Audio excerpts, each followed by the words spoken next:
Good day everyone. So in this video, I'm going to share you how you can easily draw the signature of your own, and the tool that you're going to need is this Canva.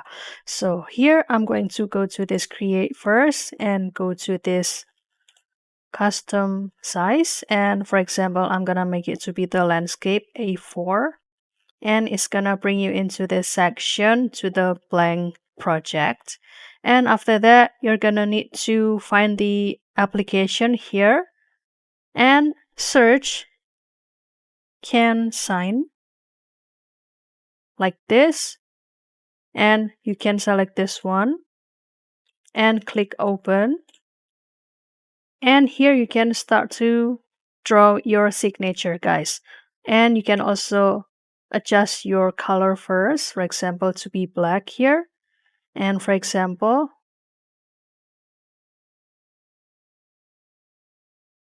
like this. And you can start to adjust the weight, for example, to be 9. And then you can mark this to save to upload if you want to. And then click add to design. And it's gonna automatically add it into the section, and it's gonna ready to use.